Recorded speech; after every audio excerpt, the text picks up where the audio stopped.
అన్ని రాజకీయ పార్టీలు, ప్రజాప్రతినిధులు, అధికారులు సమన్వయంతో పనిచేసి ఓటరు జాబితా ప్రత్యేక సమగ్ర సవరణ కార్యక్రమం ద్వారా పారదర్శక ఓటరు జాబితాను రూపొందించేందుకు పూర్తి సహకారం అందించాలని జిల్లా కలెక్టర్, జిల్లా ఎన్నికల అధికారి బి చంద్రశేఖర్ కోరారు. ఈ మేరకు తన ఛాంబర్లో అఖిలపక్ష సమావేశం నిర్వహించారు. ఓటర్ జాబితా ప్రత్యేక సమగ్ర సవరణ తన ఛాంబర్లో నిర్వహించిన అఖిలపక్ష సమావేశంలో జిల్లా కలెక్టర్, జిల్లా ఎన్నికల అధికారి బి చంద్రశేఖర్ మాట్లాడుతూ ఓటరు జాబితా ప్రత్యేక సమగ్ర సవరణ కార్యక్రమంలో భాగంగా ఈ నెల 25 నుండి జూలై 24 వరకు బిఎల్ఓలు ఇంటింటిని సందర్శిస్తున్నారని, ఇందులో భాగంగా ఓటర్లకు ఎన్యూమరేషన్ ఫామ్స్ ఇవ్వడం జరుగుతుందని, ఈ కార్యక్రమం సవ్యంగా నిర్వహించేందుకు రాజకీయ పార్టీలు సహకరించాలని కోరారు. ఈ విషయంలో బిఎల్ఓలకు బిఎల్ఏలు పూర్తి సహకారం అందించాలని చెప్పారు. కేంద్ర ఎన్నికల సంఘం ఆదేశాల మేరకు ఓటరు జాబితా ప్రత్యేక సమగ్ర సవరణలో భాగంగా ఈ నెల 25 నుండి జూలై 24 వరకు బిఎల్ఓల ఇంటింటి సందర్శన ఉంటుందని, జూలై 24న పోలింగ్ కేంద్రాల క్రమబద్ధీకరణ ఉంటాయని, జూలై 31న ముసాయిదా ఓటరు జాబితా ప్రచురించడం జరుగుతుందని, జూలై 31 నుండి ఆగస్టు 30 వరకు ముసాయిదా ఓటరు జాబితాపై అభ్యంతరాల స్వీకరణ ఉంటుందని, జూలై 31 నుండి సెప్టెంబర్ 28 వరకు అభ్యంతరాల పరిష్కారం ఉంటుందని, తుది ఓటరు జాబితాను అక్టోబర్ 1, 2026న ప్రచురించనున్నట్లు ఆయన వెల్లడించారు. జిల్లాలో ఓటర్ల మ్యాపింగ్ తర్వాత 13,16,063 మంది ఓటర్లను మ్యాపింగ్ చేసినట్లు ఆయన వెల్లడించారు.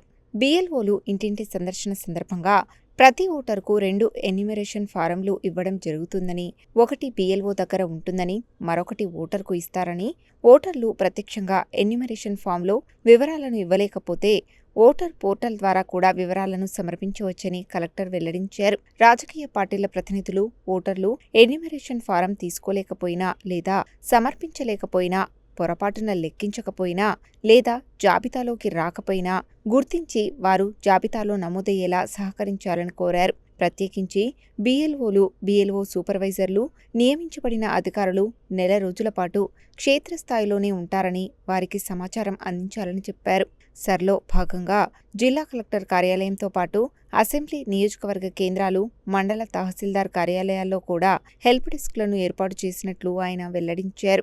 ఎన్నికల సంఘం నియమ నిబంధనల ప్రకారమే సర్ కార్యక్రమాన్ని చేపట్టడం జరుగుతుందని, ఎవరూ ఎలాంటి అపోహలు చెందాల్సిన అవసరం లేదని, స్థానికంగా నివాసం ఉన్న చోట ఓటు హక్కును వినియోగించుకోవచ్చని, ఈ విషయం బిఎల్ఏల ద్వారా ప్రజలకు తెలియజేయాలని ఆయన కోరారు.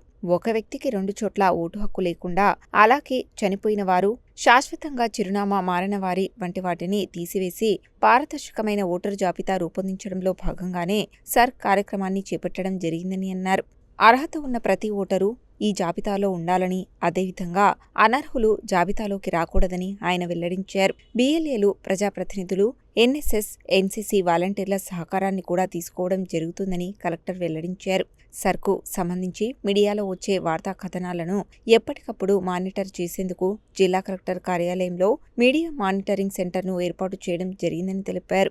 ఈ నెల 25 నుండి 28 వరకు ఎన్యూమరేషన్ ఫామ్స్ పంపిణీ ఉంటుందని, అందువల్ల రాజకీయ పార్టీల ప్రతినిధులు ఈ విషయాన్ని అత్యంత ప్రాముఖ్యంగా తీసుకుని అందరికీ ఫామ్స్ చేరే విధంగా చూడాలని అన్నారు. ఈ విడత ఎన్నికల సంఘం ఆదేశం మేరకు ప్రతి 1,200 మంది ఓటర్లకు ఒక పోలింగ్ కేంద్రాన్ని ఏర్పాటు చేయడం జరుగుతుందని ఆయన తెలిపారు. అందువల్ల ఓటర్లందరూ ఓటరు జాబితా ప్రత్యేక సమగ్ర సవరణ కార్యక్రమంలో భాగంగా ఇంటింటికి వచ్చే బిఎల్ఓలకు పూర్తి సమాచారాన్ని ఫామ్ ద్వారా అందించాలని, ఈ విషయంపై విస్తృత ప్రచారం కల్పించాలని ఆయన కోరారు. బిఎల్ఏలు వారికి జారీ చేసిన గుర్తింపు కార్డులను ధరించి ఓటరు జాబితా ప్రత్యేక సమగ్ర సవరణ కార్యక్రమంలో సహకరించాలని కోరారు. రెవెన్యూ అదనపు కలెక్టర్ జి శ్రీనివాస్, బీఎస్పీ నుండి భాషపాక శివ, బీజేపీ నుండి పి లింగస్వామి, సిపిఐ నుండి నర్సిరెడ్డి, బీఆర్ఎస్ నుండి పిచ్చయ్య, ఏఐపీ పార్టీ తరపున అద్దంకి రవి, ఎన్నికల విభాగం పర్యవేక్షకులు కృష్ణమూర్తి తదితరులు ఈ సమావేశానికి హాజరయ్యారు.